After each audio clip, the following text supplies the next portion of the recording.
Os 8 dias de consagração do Mishkan. Em cada um dos 7 primeiros dias de consagração, Moshe montava e desmontava o Mishkan. Em cada dia ele também oferecia os korbanot ordenados por Hashem. O 8º e último dia de consagração chegou. Era Rodas Nissan. Hashem ordenou a Moshe: hoje monte o Mishkan, mas não o desmonte. Hoje também pela primeira vez Aharon e seus filhos oferecerão korbanot. Eu mandarei um fogo do céu para consumir seus korbanot. Moshe chamou Aharon e lhe falou sobre as palavras de Hashem. Então Moshe convidou os 70 Zedequim, anciões que eram juízes do Sanhedrin, para virem ver Aharon e seus filhos oferecerem korbanot, e para verem o fogo de Hashem consumindo as oferendas. Ele não queria que mais tarde algum dos Zedequim dissesse: Aharon não foi escolhido por Hashem.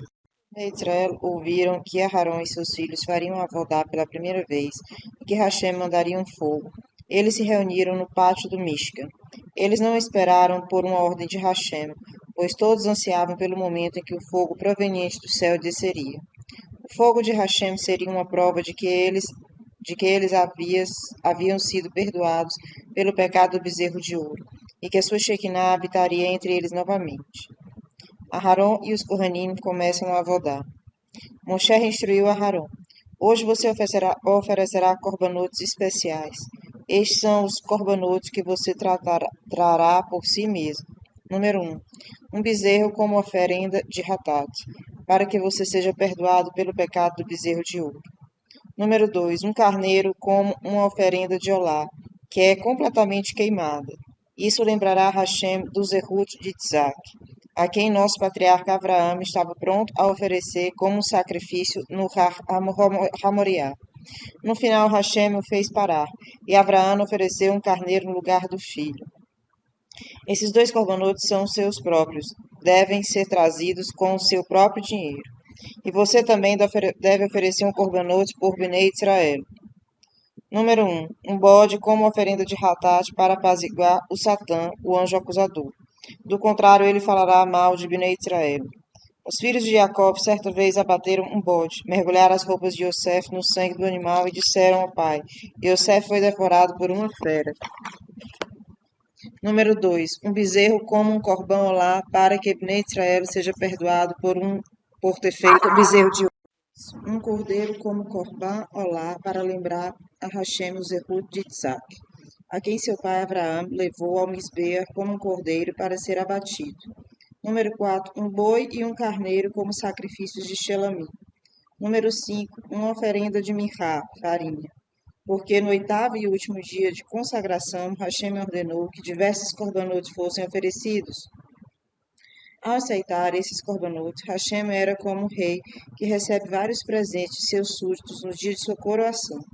Aharon e Bnei Israel rapidamente prepararam os animais para os corbanotes e a farinha e o azeite para a oferenda de minchá.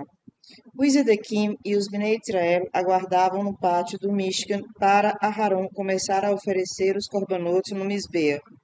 Mas Aharon não subiu ao topo do grande Misbeah. Ele permaneceu parado onde estava. Por que você não começa a avodar? Moshe lhe perguntou. Aharon, no entanto, não se atrevia a subir no Misbeah. Ao olhar em direção aos corbanotes, Hamisbeah, as 4 pontas quadradas no topo do Misbeah, elas pareciam aos seus olhos como os chifres de um touro.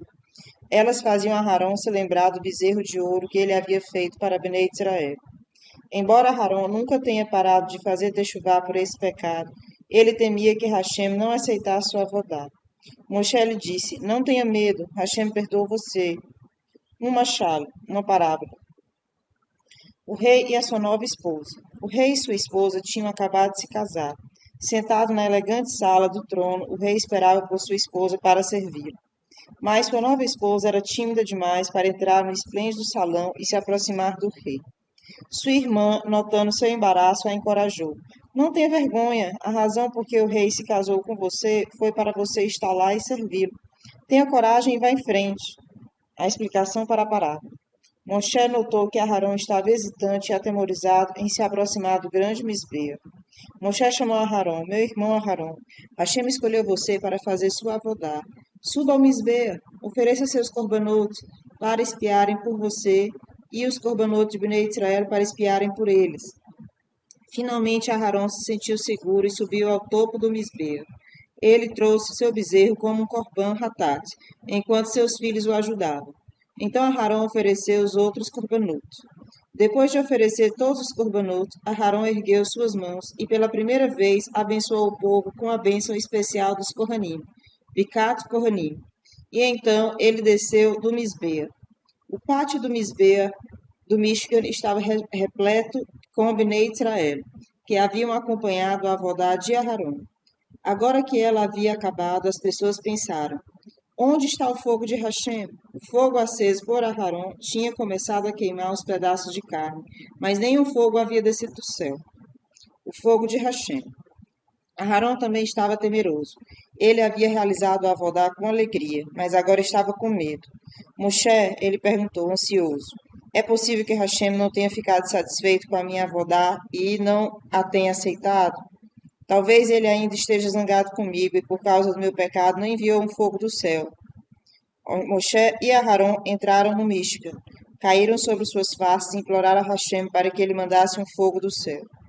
Quando eles saíram, eles abençoaram o Bnei Israel, que Hashem aceite suas corbanotes e que ele perdoe seus pecados. Imediatamente a Shekinah de Hashem apareceu diante do povo. Um fogo desceu do céu e queimou as partes dos corbanotes que ainda estavam no misbeach. Quando o povo viu isso, eles se alegraram imensamente. Esse era um sinal de que Hashem os havia perdoado pelo pecado do bezerro de ouro. Desde a abertura do Yam Suf não houvera tanto júbilo e alegria entre Bnei Israel. Eles caíram sobre suas faces e agradeceram a Hashem pelo grande milagre. O dia em que Hashem deu a Torá a Bnei Israel foi como o noivado de uma Hatan, noivo, e de uma Kalá, noiva. Esse Rodesh Nissan, quando a Shekinah veio repousar entre Bnei Israel, foi similar ao dia do casamento. O fogo que desceu sobre Misbeach não desapareceu depois de queimar os corbanotes. Ele permaneceu aceso no Misbeach daquele dia em diante. Nossos sábios nos contam. Quantas vezes já desceu o fogo do céu? O fogo já desceu do céu 12 vezes ao longo de nossa história. 6 fogos demonstraram que Hashem estava satisfeito com o povo e 6 foram fogo de punição. Quais foram os 6 fogos que mostraram o contentamento e a misericórdia de Hashem? Número 1. Como acabamos de aprender, no 8º dia de consagração do Mishkan, um fogo queimou os corbanotes sobre o Mishkan no pátio. Isso mostrou a todos os judeus que a Shekinah repousava no Mishkan e que eles haviam construído. Número 2. Na época dos Shoftim, os juízes, um anjo apareceu a Gidon, Gideão, um jovem da tribo de Menaché. O anjo ordenou a Gidon que ele lutasse contra os Midianim, que haviam invadido Eretz Israel. Eles tinham destruído todas as plantações e Bnei Israel estava perecendo por causa da fome.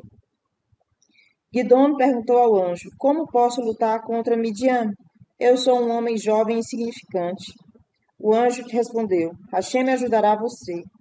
Gidon pediu um sinal ao anjo de que ele era realmente um anjo de Hashem. O rapaz trouxe um animal e matzot para o Corban para Hashem e colocou tudo sobre uma pedra. O anjo esticou o bastão que segurava e com ele tocou a carne e nas matzot. De repente, um fogo surgiu sobre a pedra e queimou o Corban.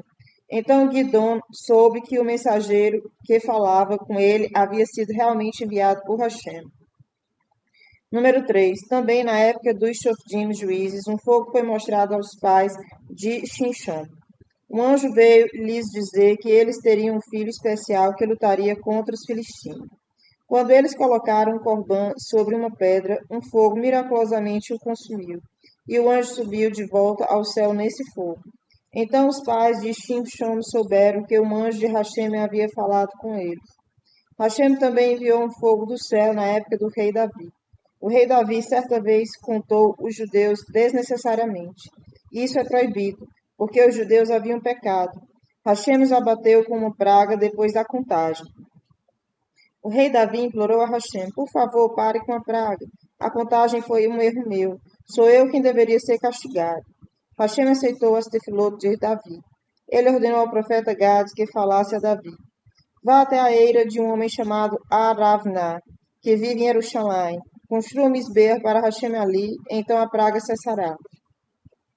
Davi encontrou Aravná e lhe disse: Venda-me seu celeiro, onde você guarda os grãos de trigo, pelo seu preço integral.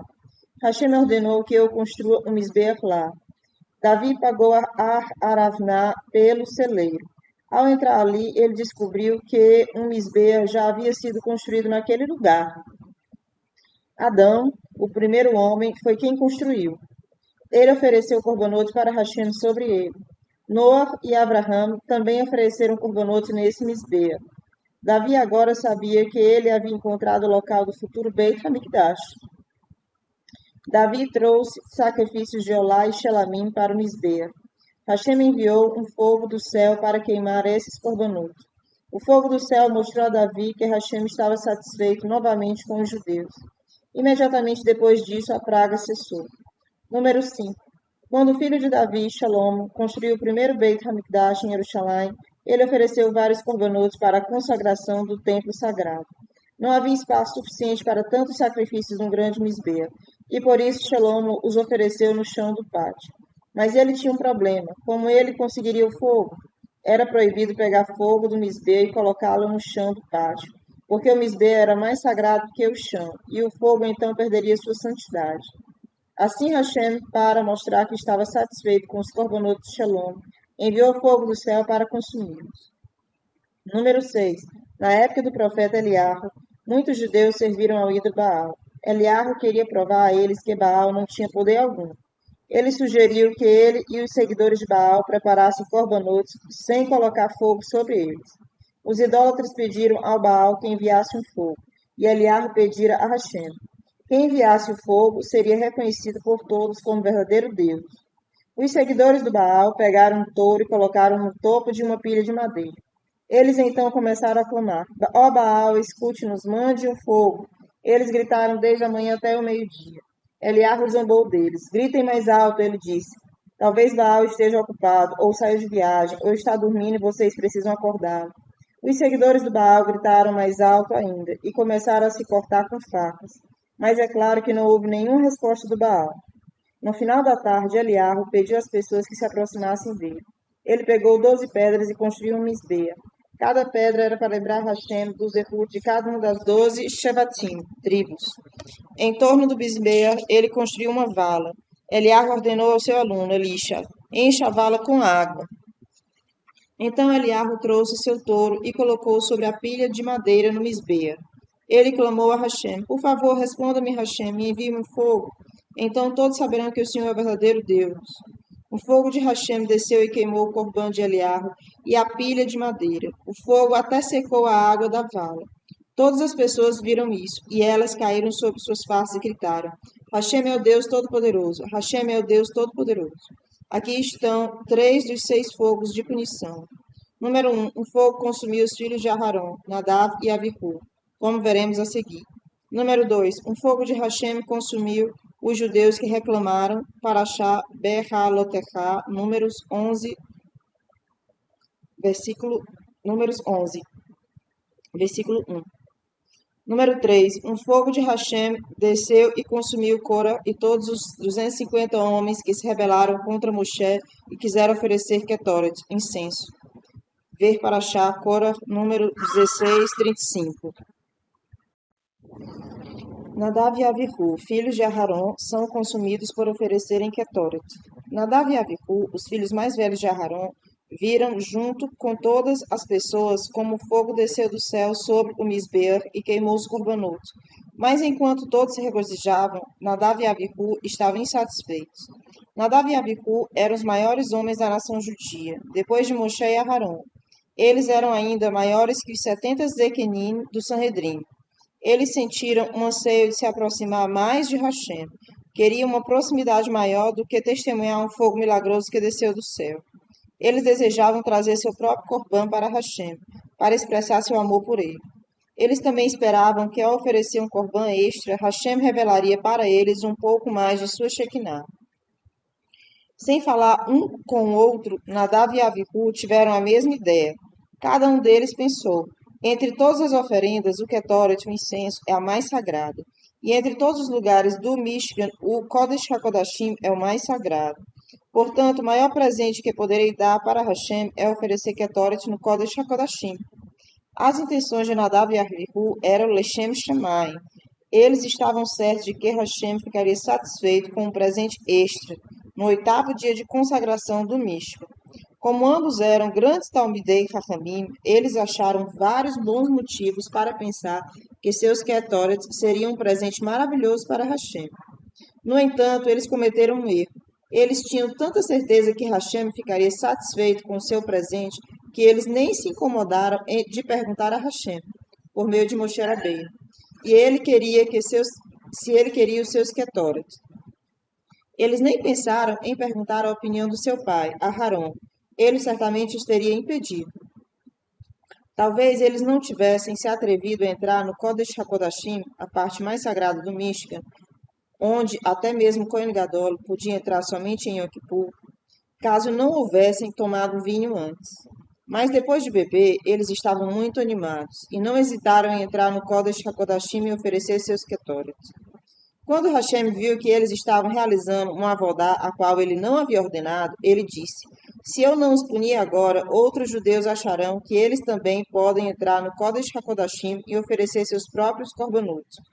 É melhor que Nadav e Abihu morram do que os judeus acreditem que o Mishkan é um lugar onde cada um pode fazer sua própria avodá sempre que assim desejar.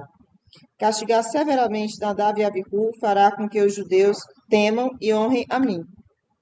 Hashem tinha várias razões para punir Nadav e Abihu tão severamente. Número 1. Como acabamos de explicar, todos os judeus deveriam concluir. Se até mesmo Tzadikim, Nadav e Abihu não foram poupados depois de oferecerem seus próprios korbanot, nós certamente seremos castigados se fizermos o mesmo. Os Kohanim também ficaram com medo de fazer uma avodá que não lhes foi ordenada. Número 2.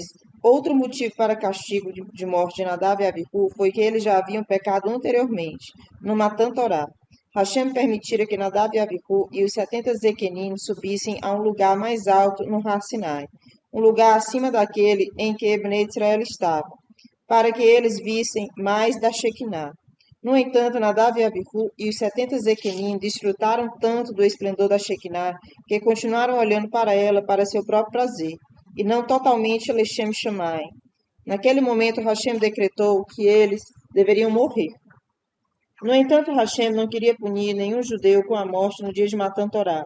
Isso poderia fazer com que o restante dos judeus ficasse triste e não conseguisse receber a nevoá, a profecia, e ouvir Hashem falar os 10 mandamentos.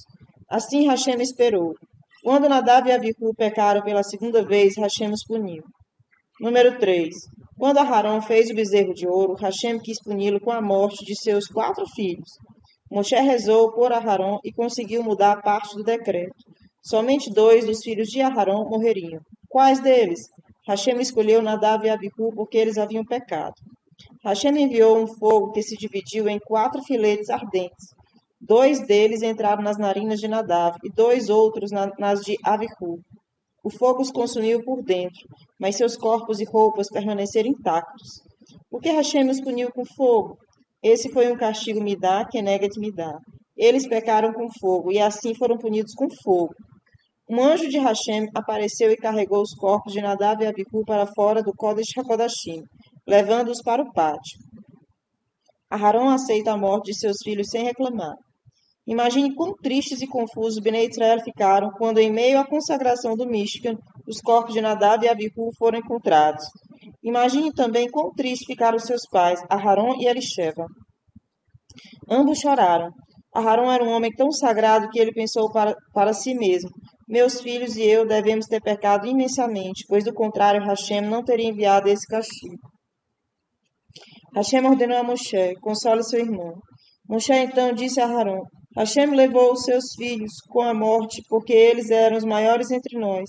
Hashem já havia me dito, no Har Sinai, que ele puniria com a morte aqueles que lhe eram mais próximos, caso eles cometessem um erro com a avodá. O castigo deles prova que Hashem não privilegia nem mesmo os grandes sadiquim se eles pecarem. Agora todos os judeus temerão a Hashem e farão techuvá. Portanto, a morte de seus filhos é um extraordinário Kiddush Hashem, santificação de Deus, e seus filhos merecerão a mais elevada das recompensas no Olam Rabá. Quando Aharon escutou as palavras de Moshe, ele parou de chorar. Ele aceitou o decreto de Hashem sem reclamar, assim como os tzadikim aceitam os decretos de Hashem sem protestar. O Midrash nos conta como Rabi Yohanan foi consolado. Quando o filho adulto de Rabi Yohanan ben Zakkai, um Talmid Raham, morreu, Rabi Yohanan ficou muito triste. Seus alunos o visitaram enquanto ele estava de estivá e tentaram confortá-lo. Um aluno, Rabi Eliezer, entrou, se sentou e perguntou ao seu Rebbe: Posso falar? Fale, respondeu Rabi Yohanan ben Zakkai. O primeiro homem, Adão, tinha um filho crescido, Hevel. Ele foi morto, e mesmo assim Adão se conformou com a morte de seu filho. Falou o aluno. Rabi Yohanan então lhe disse: Agora eu me sinto ainda pior. Antes eu estava desolado somente por causa da minha própria aflição. Agora também estou pensando sobre a morte do filho de Adão. Isso faz com que eu me sinta ainda mais triste. Outro aluno, Rabi Yehoshua, entrou e pediu permissão para falar. Fale, disse seu Rebbe. Iov tinha vários filhos e filhas, disse Rabi Yehoshua, e todos eles morreram no mesmo dia. Ainda assim, Iov se conformou. Você está piorando as coisas, falou Rabi Yohanan. Além de meu próprio problema, eu agora estou pensando também sobre o triste destino de Iov. Rabi Yossi, um terceiro aluno, veio e falou sobre Aharon. Dois filhos de Aharon, Nadav e Abihu, morreram no mesmo dia. Ele lembrou seu Rebbe. No entanto, quando Moshe o consolou, ele aceitou suas palavras de conforto e parou de chorar. Você não está me ajudando, disse o Rebbe. Agora eu também estou pensando em Aharon.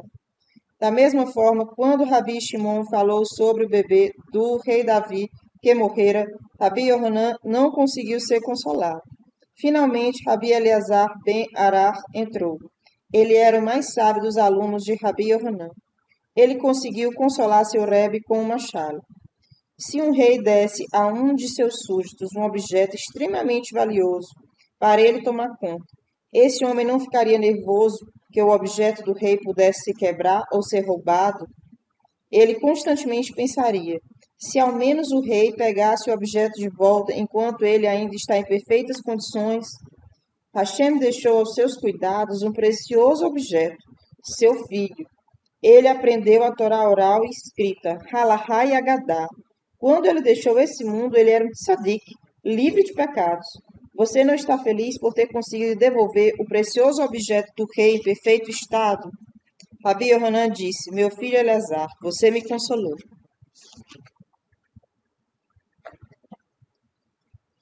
O enterro de Nadav e Abihu. Moshe chamou os Levim, Mishael e El-Safan, que eram primos de primeiro grau de Moshe e Aharon, e lhes disse, levem os corpos de Nadav e Abihu para fora do acampamento. Tirem as bigdei kehuná que eles estão usando e os enterrem com as roupas com as quais os mortos são sepultados. No deserto, todos os mortos eram enterrados fora do acampamento para evitar que um judeu ficasse também impuro ao andar sobre uma sepultura. Mishael e El-Shafan fizeram como Moshe ordenou. Eles enterraram Nadav e Abihu fora do acampamento. Moshe ordenou aos dois outros filhos de Aharon, Elazar e Itamar. Um judeu que perde um parente próximo não pode cortar seu cabelo como sinal de luto. Ele também deve chorar e rasgar suas vestes. No entanto, Hashem me disse que vocês não devem fazer nada disso para lamentar a morte de seus irmãos. O 8º dia de consagração do Mishkan é um dia de alegria para Hashem. Ele não quer que vocês, os Kohanim, estraguem a alegria com o luto. Vocês não devem sair do Mishkan de forma nenhuma. Vocês permanecerão no Mishkan e prosseguirão com a Avodá. No entanto, todos os Bnei Israel se enlutarão pela morte de Nadav e Abihu. Eles eram Talmidei Chachamim. E quando um Talmid Chacham falece, todos os judeus devem ficar enlutados por ele. Hashem recompensa Aharon por ter aceitado seu decreto sem reclamar. Porque Aharon não criticou Hashem em seu coração, quando os filhos morreram, ele foi recompensado. Normalmente Hashem falava com Moshe, e Moshe transmitia as palavras de Hashem a Aharon. Agora Hashem falou diretamente com Aharon, para confortá-lo e honrá-lo. Estas foram as palavras de Hashem a Aharon. Se um Cohen bebe um revit, 86 ml de vinho, ele está proibido de fazer avodá em seguida. Se ele fizer um avodá, ele será punido com a morte por Hashem. Por que Hashem decidiu fazer essa advertência bem agora? A resposta é que os filhos de Aharon, Nadav e Abihu, morreram porque, entre outras razões, eles beberam vinho antes de fazer um avodá. Assim Hashem advertiu a Aharon de que ele e os outros Kohanim jamais fizessem isso. De fato, nossos sábios aprenderam da advertência de Hashem que Nadav e Abihu haviam bebido vinho antes de entrar no Mishkan. Nós entendemos esse ponto com a ajuda de uma parábola. Porque o amigo do rei foi executado. Um rei tinha um bom amigo. Certo dia, ele encontrou seu amigo de pé, na entrada de um determinado edifício. O rei gritou: cortem a cabeça dele imediatamente. Ninguém sabia por que o rei havia dado essa ordem, mas logo em seguida o rei advertiu todos os seus amigos: cuidem-se para nunca entrar nesse lugar, isso custará suas vidas. Agora todos entenderam por que o rei havia castigado seu amigo com a morte. A explicação da parábola.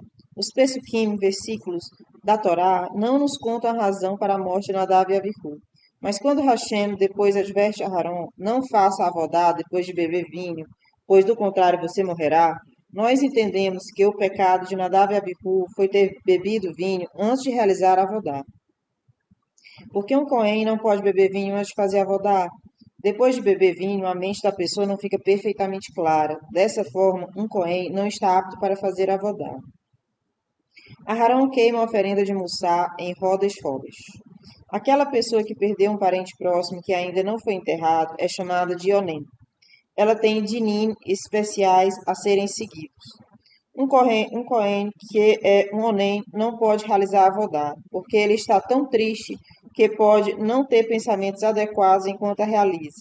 Ele também não pode comer dos korbanot. Um Cohen Gadol é tão grande que ele pode fazer a avodá mesmo sendo um Onem. No entanto, ele não pode comer dos korbanot. No 8º dia da consagração do Mishkan, Aharon e seus filhos eram Oneim, até Nadav e Abihu serem enterrados.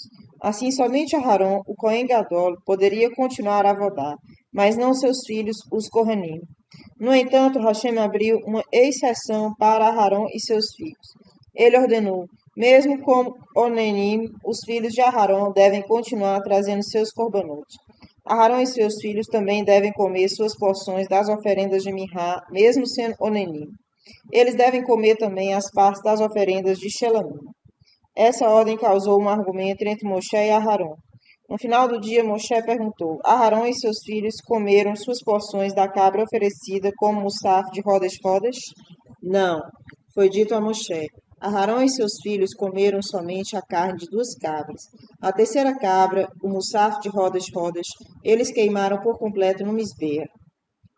Moshe ficou muito zangado ao ouvir isso. Ele achou que Aharon e seus filhos haviam cometido um engano. Eles deveriam ter comido suas porções daquele corbã também, embora fosse Onenim. Moshe se dirigiu furioso aos seus sobrinhos, Eleazar e Itamar. Ele não queria repreender Aharon diretamente. Qual a razão por que vocês não comeram o corbã de mussaf de rodas? Ele perguntou. Ele se tornou passul, inválido, e vocês não tinham permissão de comê-lo? Eleazar e Itamar permaneceram calados, mas Aharon respondeu: não, ele não se tornou passul. Moshe continuou a repreender Eleazar e Itamar, mas eles nada respondiam. Eles pensaram: não é apropriado falar na frente de nosso pai, e não é respeitoso contradizer Moshe, nosso Rebbe. Finalmente, Aharon explicou a Moshe: fui eu quem decidi que o corbã mussaf de rodas deveria ser completamente queimado. É verdade que Hashem nos ordenou a comer nossas porções das oferendas de Minhá e Shelamim, embora fôssemos Onenim. Essas oferendas eram especiais para a congregação do Mishkan. Se nós não as comêssemos, a alegria da congregação seria estragada. No entanto, o mussaf de rodas não é um corbão oferecido só uma vez, como é o caso dos outros dois. Ele é trazido em todo rodas, em todas as gerações. A halahá, lei, é que um onem não deve comer dos korbanot regulares, porque ele está triste e não tem os pensamentos apropriados ao comer esses sacrifícios. Portanto, nós queimamos a cabra que era o mussaf de rodas. Tão logo ouviu as palavras de Aharon, Moshe admitiu: Você está certo, Aharon. Agora me lembro que foi isso que Hashem me disse, mas eu havia me esquecido. Moshe era um tzadik. Ele não tinha vergonha de admitir na frente de todo o povo que lhe havia sido dita uma halahá e ele tinha esquecido. Porque a Torá nos ordena comer somente alimentos kasher? Moshe explicou aos judeus: Hashem quer que vocês sejam um povo sagrado, e, portanto, ele permitiu a vocês comerem somente certos animais, pássaros e peixes. Todos os demais são proibidos para vocês. Um não-judeu, por outro lado, pode comer qualquer animal que desejar. Por que isso é assim? Uma parábola, explica. O caso do paciente sem esperança. O hospital estava quieto. Todos os pacientes observavam enquanto o chefe dos médicos passava de cama em cama examinando cada paciente. Ele dava instruções à enfermeira que o acompanhava. Esse paciente deverá seguir uma dieta bem rigorosa. Ele ordenou à enfermeira: nada de carne, ovos, cremes e leite, nenhum tipo de gordura. Ele se dirigiu à cama seguinte e examinou o paciente e a sua ficha. Enfermeira, ele disse: deixe que esse paciente comer o que ele quiser. Diga a ele que ele pode ir para casa. Oh, exclamou a enfermeira, estou feliz de ouvir que ele está melhor, mas me sinto triste porque o primeiro paciente tem que seguir uma dieta tão severa. Você entendeu a situação de maneira errada, enfermeira. O médico explicou. O primeiro paciente tem um problema de coração, mas estou confiante de que se ele seguir uma dieta rigorosa, ficará bom rapidamente. É por isso que ordenei uma dieta especial. No entanto, o segundo paciente é um homem muito doente e não há nada que eu possa fazer por ele. De nada adiantará ele seguir essa dieta. É melhor que ele volte para casa e morra na sua própria cama. A explicação da parábola. Hashem colocou o Bnei Israel em uma dieta especial. Se eles seguissem e comessem somente os animais que a Torá declara kasher, suas neshamot, almas, permanecerão sagradas. Caso eles comam animais não kasher, suas almas se tornarão impuras e eles perderão a proximidade com Hashem e sua Torá. No entanto, essa dieta se aplica somente a judeus, cujas neshamot, almas, são sagradas. Os não-judeus estão afastados da Kedushá, da santidade, assim como o paciente sem esperança da parábola. Eles não se beneficiarão dessa dieta. Portanto, eles podem comer qualquer alimento que quiserem. Quais são os animais kasher e os animais não kasher? Nessa paraxá nos conta sobre os dois sinais pelos quais reconhecemos o animal kasher.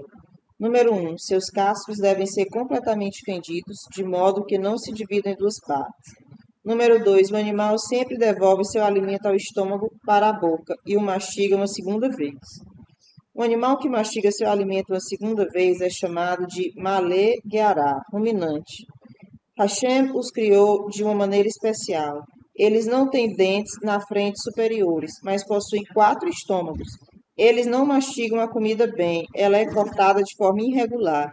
A comida vai para o primeiro e segundo estômagos. Dali é puxada de volta para a boca e o animal então mastiga apropriadamente. Depois a comida vai para o terceiro estômago e finalmente para o quarto estômago, onde é digerida. Um animal é kasher somente se tiver ambos os sinais, seus cascos completamente fendidos e seu maglé geará, ruminante. Os seguintes animais apresentam apenas um sinal kasher. O camelo é um malé geará, mas seus cascos são divididos apenas até a metade. Na parte de baixo, eles se juntam novamente. O texugo é um malé geará, mas seus cascos não são fendidos. O coelho é um malé geará, mas seus cascos não são fendidos. O porco tem os cascos fendidos, mas não é um malé geará. A Torá nos adverte a tomar cuidado para não nos enganarmos com esses animais que têm apenas um sinal kasher. Se nós observarmos de perto, veremos que falta a eles o outro sinal. O Midrash explica: um judeu deve ser totalmente kasher. Nossos sábios comparam Esav a um hazir, porco. Ele fazia os outros acreditarem que era um judeu kasher, um judeu que cumpre as mitzvot. Ele honrava seu pai e lhe fazia perguntas sobre a qual seria a melhor maneira de observar as mitzvot. Ele era similar a um hazir, que coloca sua pata kasher à frente para nos levar a crer que é um animal kasher. Nossos sábios nos advertem que um verdadeiro judeu cumpridor da Torá não deve usar uma fachada de eu sou kasher, isso é, sou religioso, enquanto secretamente age de maneira proibida pela Torá. Um judeu seguidor da Torá sabe que Hashem está sempre observando, mesmo quando não há mais ninguém à sua volta. Portanto, ele se comporta privadamente da mesma forma que se comporta em público. Peixes. Com relação aos peixes, um judeu pode comer somente as espécies que possuem nadadeiras e escamas. São exemplos de peixes caché: atum, salmão, carpa, pescada, cavala e truta. São exemplos de peixe não caché: bagre, enguia e tubarão. Quando um judeu vai a uma peixaria cujo dono não é um judeu observante da Torá, ele não pode comprar um peixe cujas escamas e nadadeiras foram removidas antes de ele chegar, mesmo que o dono da peixaria afirme que se trata de um peixe caché. As aves. A Torá nos dá uma lista de 24 aves proibidas. Elas são aves predadoras que seguram suas presas com as garras. Entre elas estão a águia, o corvo e a cegonha. A Torá nos permite comer qualquer ave afora as 24 que são proibidas. Hoje em dia, entretanto, podemos comer somente aquelas aves que possuem tradição confiável de serem caché. Gafanhotos, animais rastejantes e insetos. A Torá permite que um judeu coma 8 tipos de gafanhotos. No entanto, estes nos são proibidos atualmente porque não temos uma tradição confiável sobre quais gafanhotos são caché e quais não são. Insetos são proibidos também, bem como animais que rastejam, tais como cobras, escorpiões e vermes. Certas frutas e vegetais podem ter insetos ou vermes em seu interior. Devemos checá-los cuidadosamente e comê-los apenas depois de nos certificarmos de que estão livres de insetos e vermes. Assim como a carne de animais não caché é proibida, da mesma forma não devemos beber seu leite. Podemos beber o leite somente se esse vier de um animal caché, tal como a vaca ou a cabra. O leite caché deve ser supervisionado desde o começo da ordenha até ser engarrafado. Somente dessa forma podemos ter certeza que nenhum leite de um animal não caché foi adicionado. O mel é feito pelas abelhas, que por si mesmas não são caché. No entanto, a Torá nos permite comer mel. Midrashim interessantes sobre animais caché e não caché. Enquanto Moshe explicava a Bnei Israel quais animais eram proibidos de serem comidos e quais eram caché, ele mostrava ao povo cada um dos animais. Moshe até mesmo mostrou a Bnei Israel um exemplo de todas as aves, peixes e animais rastejantes que mencionamos. Um judeu que se abstém de comer qualquer um das espécies proibidas será convidado para a grande festa que Hashem fará para os tzadikim depois que Mashiach chegar. A cada tzadik serão servidas comidas especiais. Já que ele não comeu de carne proibida, ele saboreará a carne de Shor Rabar, um animal imenso que come grama de 1000 montanhas diferentes e cuja carne é extremamente deliciosa. Ele receberá também uma porção do Leviatã, porque ele não comeu peixes proibidos. E a ele será servido o saboroso pássaro Ziz, uma carne abrange diversos sabores deliciosos, cuja carne abrange diversos sabores deliciosos. Um judeu não deve dizer, presunto é nojento, ou eu jamais comeria pernas de rã. Ao invés disso, ele deve dizer, eu realmente gostaria de comer todos os tipos de carne, mas eu não farei isso porque Hashem proibiu de comê-los. Dessa forma, ele evita os alimentos não kasher, lechem shamayim. Um judeu se torna tamê, impuro, ao tocar em certos animais mortos. Um animal morto que não foi abatido de acordo com a halahá é chamado de nevelá. Moshe explicou a Bnei Israel, um judeu que toca em um nevelá fica tamí. A fim de se purificar, ele deve imergir todo o seu corpo em um mikve e esperar até a noite para se tornar tahor, puro novamente. Na época do Beit HaMikdash, um cohen que se tornava tamê não tinha permissão de realizar a avodá. Um judeu comum que se tornava tamê não tinha permissão de entrar no Beit HaMikdash ou de comer a carne de um corban. No entanto, ele tinha permissão de comer a carne de um animal que não era um corban. Mesmo assim, vários judeus na época do Beit HaMikdash não comiam carne nenhuma enquanto estivesse tamê. Eles esperavam até ficar tahor. A Paraxá também nos ensina sobre 8 espécies de criaturas rastejantes. Um judeu que tocasse em uma dessas criaturas, tais como um rato ou lagarto, se ela estivesse morta, ficava tamê. Se algum desses 8 animais mortos encostasse em um prato, esse também se tornava tamê. Mesmo a comida do prato ficava tamê caso ela estivesse umedecida por água ou por qualquer outro líquido. No entanto, tocar em uma cobra ou escorpião mortos não causava tumá.